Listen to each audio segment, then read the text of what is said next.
42 años de poder absoluto. Esa era la cifra que sostenía el régimen de Muammar Gaddafi en el año 2011.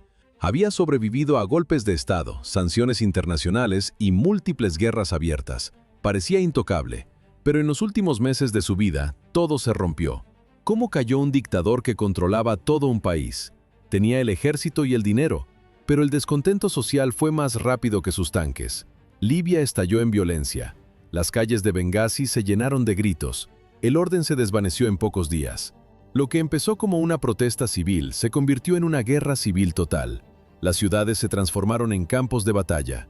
En las imágenes de la época se ve tanques disparando contra edificios de apartamentos, humo negro cubriendo el cielo de Trípoli. El sonido de las ametralladoras era constante. A primera vista, el régimen resistía, pero en realidad el círculo íntimo de Gaddafi se desmoronaba. Sus ministros desertaron, sus generales huyeron. Para Gaddafi, el final no llegó en un despacho oficial ni ante un tribunal internacional. No hubo juicios ni discursos de defensa. Los eventos se aceleraron. El 20 de octubre de 2011, su convoy intentó escapar de Sirte. Los aviones de la OTAN detectaron el movimiento, lanzaron un ataque inmediato. El impacto destruyó los vehículos blindados. En la grabación se observa, un hombre ensangrentado camina entre la multitud. Es Gaddafi. Ya no lleva sus uniformes de gala ni sus gafas de sol. Está rodeado de milicianos armados y enfurecidos. El dictador terminó en el suelo, cubierto de polvo y sangre. No había guardias para protegerlo, no había salida. Un disparo final terminó con la escena. Así terminó una era de 4 décadas. 1942. En un campamento nómada cerca de Sirte, nace Muammar el Gaddafi. Su origen es humilde. Pertenece a una familia de pastores beduinos que vive en tiendas de campaña sobre la arena. ¿Cómo llegó un joven del desierto al poder absoluto? La respuesta es simple. El ejército fue su escalera. Estudió en las academias militares de Libia y completó su formación en el Reino Unido. En el encuadre se ve un oficial joven de 27 años con uniforme impecable. Es el año 1969. Gaddafi lidera un golpe de Estado sin disparar una sola bala. El rey Idris cae. Gaddafi toma el control total. Desde ese día, Libia cambió para siempre. El nuevo líder impuso un puño de hierro. Eliminó la monarquía de inmediato. Expulsó a los militares extranjeros y cerró las bases de Estados Unidos y Gran Bretaña. Luego hizo lo más drástico. Nacionalizó toda la industria del petróleo. El flujo de dinero era inmenso. Gaddafi inventó su propio sistema político llamado Jamahiriyya. En teoría, era el gobierno de las masas, pero la realidad era distinta.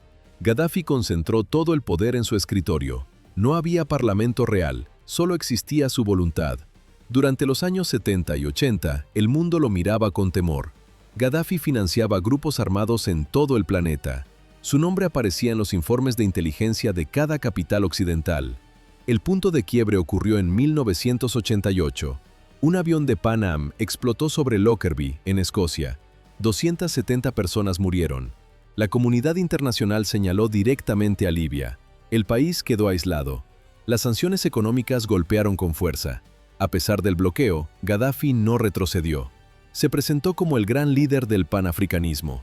Gastaba millones para comprar lealtades en el continente. Quería ser la voz definitiva contra Occidente. Pero esto era solo el principio de su transformación. Al llegar el año 2000, Gaddafi cambió de estrategia. Abandonó sus programas de armas químicas y nucleares. Buscó el perdón de las potencias occidentales. Reabrió las fronteras y trató de atraer inversiones extranjeras. En el video de la época se nota, líderes europeos le dan la mano y visitan su famosa Jaima en Trípoli. Pero dentro de Libia, la tensión crecía. La población vivía bajo una vigilancia constante. Los partidos políticos estaban prohibidos por ley. No existía la libertad de prensa. La corrupción devoraba las instituciones. El dinero del petróleo no llegaba a las calles. Se quedaba en los bolsillos de la élite y de la familia Gaddafi. Mientras sus hijos compraban mansiones y equipos de fútbol en Europa, los libianos sufrían la falta de servicios básicos. A primera vista, el régimen parecía sólido como el hormigón, pero en realidad el descontento era una olla a presión. El miedo ya no era suficiente para detener lo que venía. Así comenzó el principio del fin. 15 de febrero de 2011. Esa fecha marcó el principio del fin para Muammar el Gaddafi. ¿Por qué estalló Libia en ese momento? Túnez y Egipto ya habían expulsado a sus dictadores semanas antes. La mecha de la primavera árabe llegó a Bengasi y nadie pudo detenerla. Todo empezó con un arresto. La policía detuvo a Fatih Terbil, un abogado defensor de los derechos humanos. Terbil investigaba la masacre de la prisión de Abu Salim. En 1996, las fuerzas de seguridad asesinaron allí a más de 1.200 prisioneros. Las familias de las víctimas no aguantaron más. Se concentraron frente a la comisaría y exigieron justicia. Pero esto era solo el principio. En el video de las cámaras de seguridad se observa la tensión. La multitud crece por minutos. El 17 de febrero fue bautizado como el Día de la Ira. Miles de personas inundaron las calles en Bengasi, Baida, Tobruk y Derna. El pueblo estaba harto de 40 años de dictadura, pobreza y represión. No hubo diálogo. Gaddafi respondió con plomo. El dictador desplegó a la Agencia de Seguridad Interna y a los comités revolucionarios. Las órdenes eran claras: disparar a matar. En la grabación se escucha el estruendo constante de los fusiles automáticos. Los hospitales se desbordaron rápido. En solo 4 días confirmaron la muerte de más de 230 personas. Los médicos reportaron un dato escalofriante. La mayoría de los cadáveres presentaban impactos en el pecho y la cabeza. Los francotiradores disparaban desde los tejados contra civiles desarmados. A primera vista, el régimen buscaba orden, pero en realidad buscaba el exterminio de la disidencia. Gaddafi envió más tropas y blindados a las ciudades rebeldes.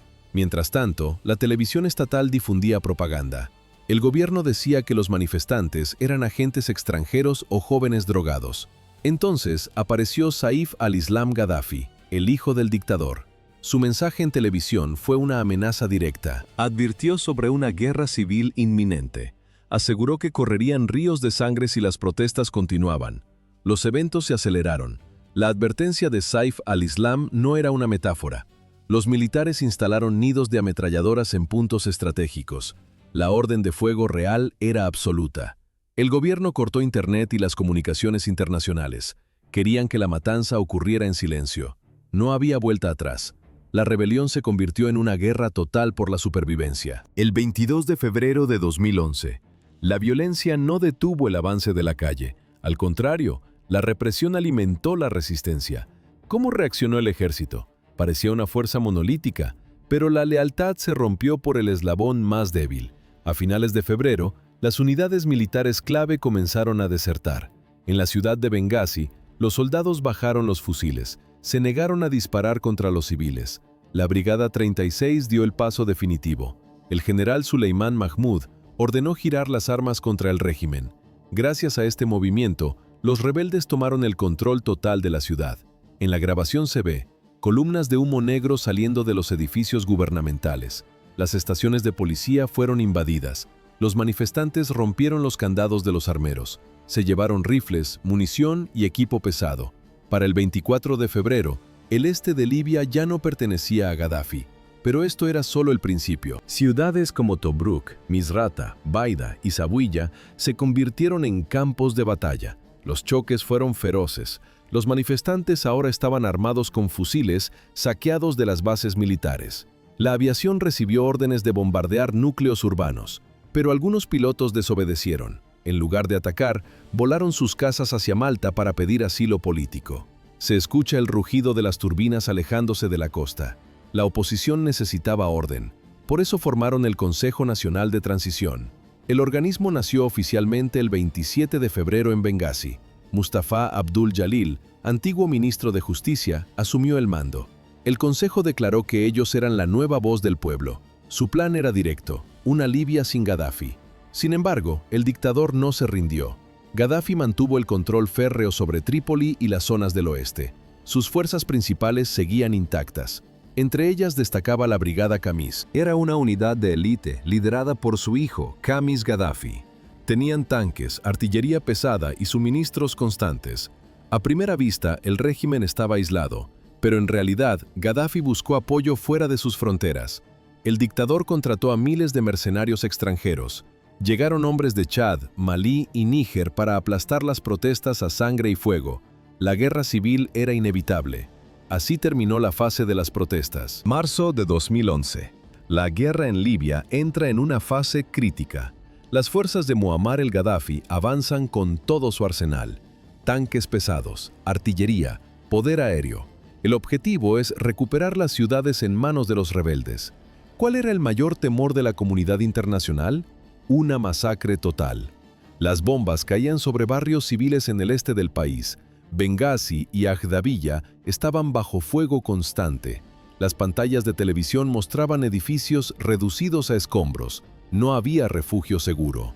El 12 de marzo, la Liga Árabe convoca una reunión de emergencia. El mensaje es claro. Piden una zona de exclusión aérea. Fue un movimiento decisivo.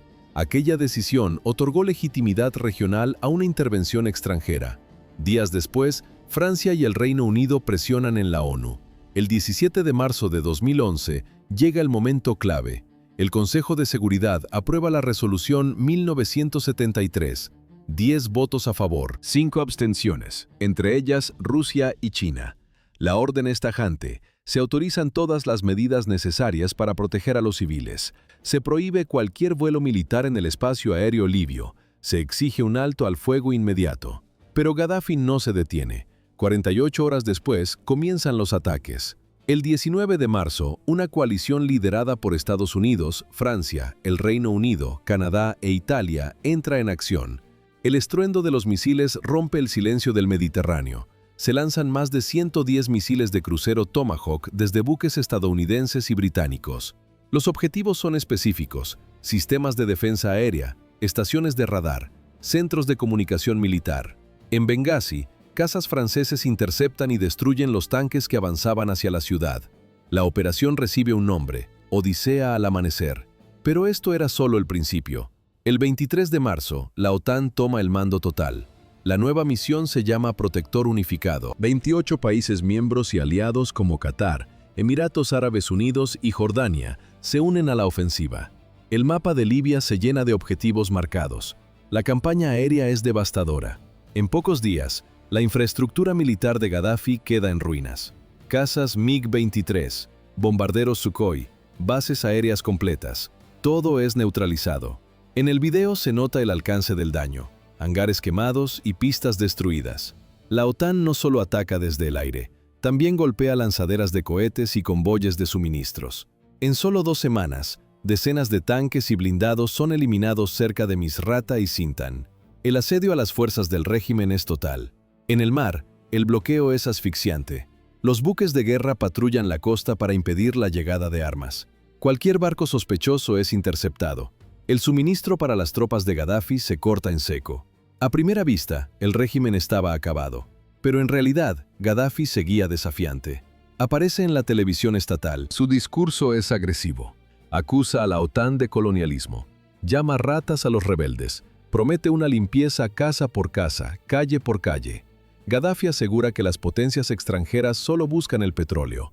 Sus tropas intentan defenderse. Disparan misiles tierra-aire de fabricación rusa para derribar los aviones aliados. Los intentos fracasan uno tras otro. Los bombardeos no se detienen. La situación empeoró para el dictador. La historia había tomado un rumbo sin retorno. Así comenzó el colapso final del régimen. Agosto de 2011.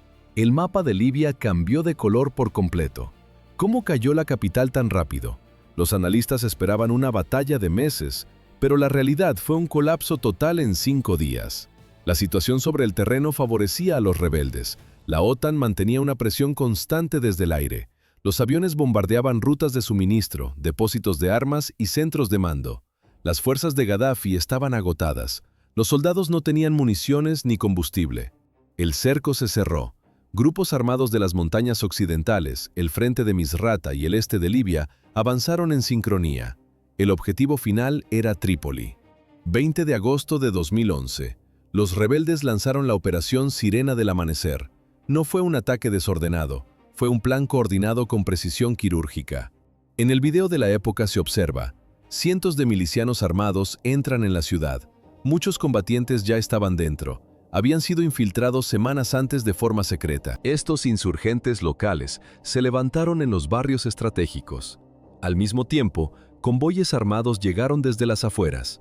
La ciudad estalló. Pero esto era solo el principio. Durante 5 días, el combate fue casa por casa.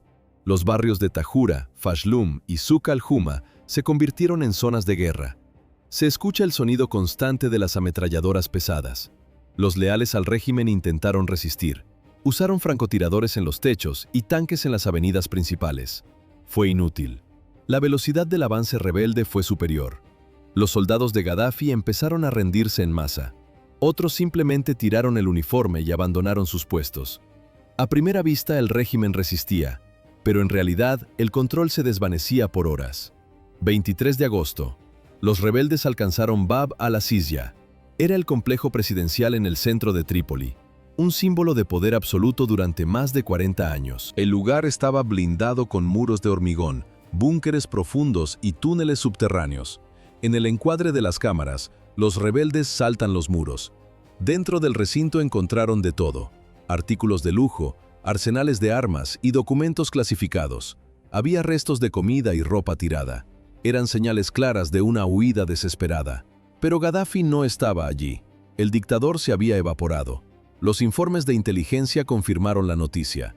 Para cuando Trípoli caía, el líder ya había escapado de la ciudad. El rastro se perdía en el desierto. No había vuelta atrás.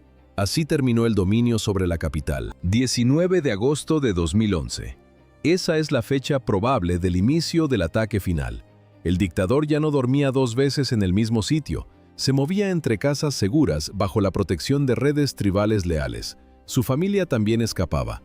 El 29 de agosto, su esposa Safiya Farakash cruzó la frontera. La acompañaban su hija Aisha y sus hijos Hannibal y Mohammed. Arribaron a Argelia. Allí recibieron refugio temporal por razones humanitarias. Otro hijo, Saadi Gaddafi, eligió una ruta distinta. Escapó hacia Níger, pero allí la suerte se terminó. Las autoridades locales lo detuvieron de inmediato. ¿Por qué Gaddafi no abandonó Libia? Tenía dinero y rutas de escape abiertas. Pero en su mente, salir del país significaba la derrota absoluta. Prefirió ocultarse en zonas controladas por tribus leales. Su destino final estaba marcado: Sirte. Sirte se ubica en la costa del Mediterráneo. Está a 450 kilómetros de Trípoli. Es su ciudad natal. Para él, ese lugar tenía un significado profundo. No era solo un punto en el mapa, era la ciudad que él mismo construyó desde los cimientos. Levantó edificios modernos, oficinas de gobierno y avenidas anchas. Allí organizó cumbres de la Unión Africana. Incluso propuso que Sirte fuera la capital de unos Estados Unidos de África. A principios de septiembre, el dictador entró en la ciudad. El grupo que lo seguía era cada vez más pequeño. Quedaban pocos asesores cercanos y un puñado de guardaespaldas. Casi todos pertenecían a la tribu Qaddafa. Eran hombres que no tenían otro lugar a donde ir. Sus hijos, Mutasim y Saif al-Islam, también operaban en la zona. Se movían entre escondites improvisados dentro y fuera de los límites urbanos. A primera vista, un bastión seguro, pero en realidad, una ratonera de hormigón. Trípoli había caído. Sirte era el último refugio. En el encuadre se ve la realidad. El dictador está aislado. Las comunicaciones fallan. La comida y las medicinas empiezan a escasear. Pero Gaddafi no firmaba ninguna rendición. Para la segunda semana de septiembre, el cerco se cerró. Las fuerzas del Consejo Nacional de Transición rodearon el perímetro. El mundo ya los reconocía como el nuevo gobierno de Libia. Enviaron a miles de combatientes de diferentes brigadas. Llegaron unidades de Misrata, Benghazi y Sintán.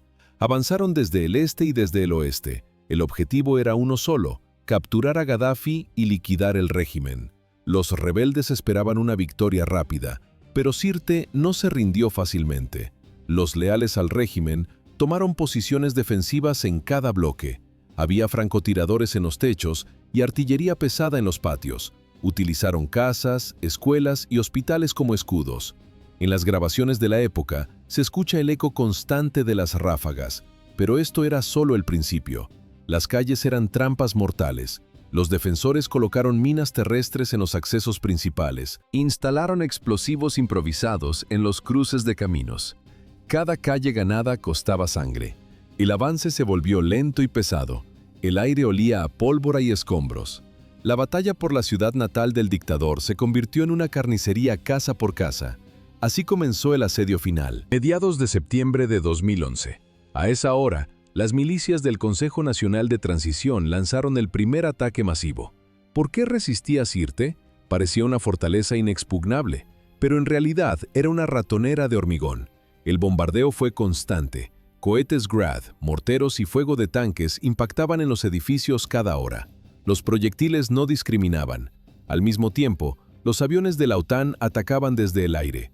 Sus objetivos eran claros: búnkeres de hormigón y centros de mando. Muchos civiles intentaron escapar, pero quedaron atrapados entre el fuego cruzado. La infraestructura de la ciudad colapsó por completo. No había luz, no había agua. En la grabación se ve, el humo negro cubre el horizonte de Sirte. Gaddafi se escondía en el caos. Él y su círculo íntimo cambiaban de posición constantemente. Se movían entre casas abandonadas y búnkeres subterráneos. Ya no existía una estructura de mando clara. La moral de los leales estaba por los suelos. Sin embargo, Gaddafi seguía ordenando resistir hasta el final. Su hijo Mutasim dirigía la defensa urbana. Él coordinaba los últimos esfuerzos para frenar el avance enemigo. Pero esto era solo el principio. A finales de septiembre, el cerco se cerró. Sirte estaba totalmente rodeada. Las fuerzas rebeldes controlaban los alrededores y avanzaban bloque por bloque. Fue una guerra de desgaste. Los combates callejeros eran lentos y sangrientos. Cientos de combatientes morían en ambos bandos cada semana. El cielo no daba tregua. Aviones de la OTAN buscaban cualquier rastro del dictador. Drones y jets de vigilancia rastreaban señales de radio y firmas de calor. Por eso, Gaddafi prohibió el uso de tecnología. Nada de teléfonos móviles, nada de radios. Sus pocos teléfonos satelitales permanecían apagados casi siempre. Se escucha el silencio absoluto en las frecuencias de radio. Para comunicarse, usaban mensajeros a pie, corredores que cruzaban las ruinas llevando notas de un escondite a otro. La supervivencia era precaria. La comida se limitaba a latas de conserva y raciones secas. A veces, civiles leales traían suministros de tiendas saqueadas. No había suministros médicos reales. Los heridos eran tratados con herramientas básicas. Los antibióticos se agotaron rápido. El hambre y la deshidratación empezaron a pasar factura. Solo quedaban 200 combatientes leales. La mayoría pertenecía a su propia tribu. Eran hombres de Sirte o de pueblos cercanos. Ellos formaban su guardia personal y su pequeño convoy. Junto a ellos estaba Abu Bakr Yunus Jabr, el ministro de Defensa. Era el último reducto de su círculo de poder. A primera vista, un ejército, pero en realidad un grupo de fugitivos. Los informes confirman el deterioro físico de Gaddafi. Había perdido peso, estaba pálido y exhausto. Ya no era el líder desafiante de la televisión libia. Su barba era larga y blanca. Sufría de presión arterial alta y diabetes. A pesar del dolor, se negaba a rendirse. Se negaba a abandonar Libia. Gaddafi eligió el silencio. Tras la caída de Trípoli, dejó de emitir mensajes públicos. Temía que un solo segundo de transmisión revelara su posición a los satélites. Quería que el mundo creyera que ya estaba muerto o muy lejos de allí. Pero todavía tenía un plan. Su objetivo era romper el asedio. Quería huir hacia el sur, hacia la ciudad de Sabah en el desierto, o cruzar la frontera hacia Níger. Otros miembros de su gobierno ya lo habían logrado. Sin embargo, todas las salidas estaban bloqueadas. Los rebeldes vigilaban cada carretera.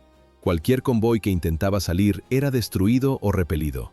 La desesperación creció. El grupo empezó a dormir por turnos. Unos vigilaban mientras otros descansaban. Usaban sacos de arena y escombros para tapar las entradas. Ocultaban los vehículos para evitar la vista de los drones. El movimiento era casi imposible. Los eventos se aceleraron. El bombardeo constante hacía la vida insoportable. No quedaba salida. Así comenzó el acto final en Sirte, 19 de octubre de 2011. Esa noche, Muammar el-Gaddafi entendió que su tiempo en Sirte se había agotado. El dictador tomó una decisión desesperada: escapar o morir. ¿Podría un convoy de 50 vehículos burlar a la tecnología más avanzada del mundo? Parecía una apuesta suicida, pero para Gaddafi, quedarse en la ciudad significaba una ejecución segura. Sus hombres prepararon camionetas y vehículos todoterreno. No eran coches comunes. La mayoría cargaba ametralladoras pesadas y cañones antiaéreos en la parte trasera. Otros llevaban cajas de munición, guardias de élite y el personal más cercano al líder. Entre los pasajeros estaban su hijo Mutasim, el jefe de seguridad Mansur Dao y el ministro de Defensa Abu Bakr Yunus Jabr. 8 de la tarde. El convoy comenzó a moverse desde un escondite en el centro de la ciudad. Reinaba el silencio absoluto.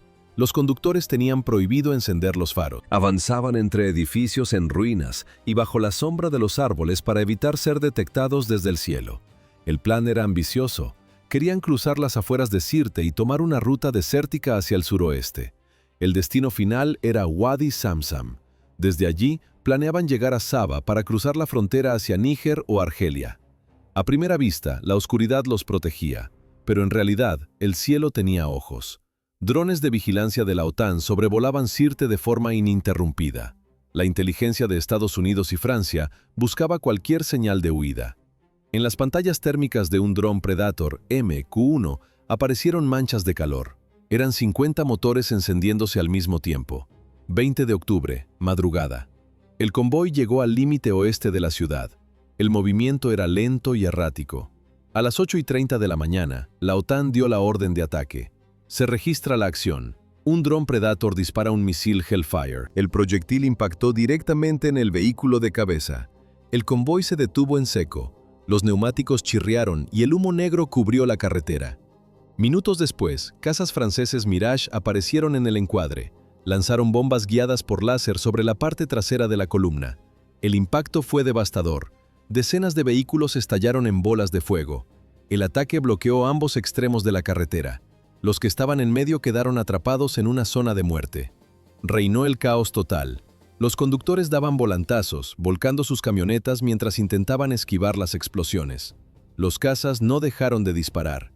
Muchos soldados leales murieron en el acto. Los supervivientes abandonaron los coches en llamas y corrieron hacia edificios en construcción y terrenos baldíos. Buscaban cualquier refugio contra el acero que caía del cielo. Gaddafi seguía vivo. Estaba cubierto de polvo y sangre. Junto a su hijo y unos pocos guardias, el dictador corrió hacia unos tubos de drenaje de hormigón bajo la carretera. En la grabación se ve, los hombres se arrastran entre los matorrales. Las tuberías tenían poco más de 1 metro de diámetro. Era el espacio justo para un hombre. Los restos del régimen se escondieron en la basura y el lodo. Dentro de los tubos, el grupo guardó un silencio absoluto. Esperaban que los perseguidores pasaran de largo, pero el ruido de los motores se detenía justo encima de sus cabezas. No había vuelta atrás. La cacería estaba llegando a su fin. 2011, 20 de octubre. El régimen de Libia se desmorona en una zanja de Sirte. ¿Cómo terminó el hombre más poderoso de África escondido en una tubería de desagüe? La respuesta es simple. El miedo cambió de bando. Los rebeldes de Misrata llegaron al lugar pocos minutos después del ataque aéreo. Llevaban días siguiendo el rastro del convoy. Estaban armados con fusiles, granadas y ametralladoras ligeras. En las imágenes se ve. Los combatientes caminan entre los restos humeantes de los vehículos. Empezaron a registrar cada rincón. Revisaron los edificios dañados y el terreno baldío. No tardaron en encontrar pistas. Había manchas de sangre fresca y huellas de botas cerca de la carretera. Siguieron el rastro hasta la entrada de un drenaje de hormigón. A primera vista, un agujero sucio, pero en realidad, el último refugio del dictador. Lanzaron una granada al interior. Esperaban encontrar escoltas armados. Luego se acercaron para inspeccionar. Allí estaba Gaddafi. Estaba agachado en la oscuridad. Llevaba pantalones marrones, una camisa manchada de sangre y un chaleco antibalas. Tenía el pelo enmarañado. Su cara era una máscara de sangre y polvo. Tenía heridas graves en el brazo izquierdo, la espalda y la pierna derecha. Eran las marcas de la metralla del bombardeo previo. Lo sacaron a la luz del sol por la fuerza. Gaddafi tropezaba. Apenas podía mantenerse en pie, pero no estaba solo. Mutasim Gaddafi, también herido, fue capturado segundos después. Junto a ellos cayó Abu Bakr Yunus Jabr con lesiones críticas. Otros intentaron correr por el campo abierto. Los disparos los detuvieron en el acto. Unos murieron y otros terminaron encadenados. Entre los supervivientes estaba Mansur Dao. Sus palabras fueron directas. El grupo intentaba escapar hacia Saba cuando los misiles cayeron del cielo.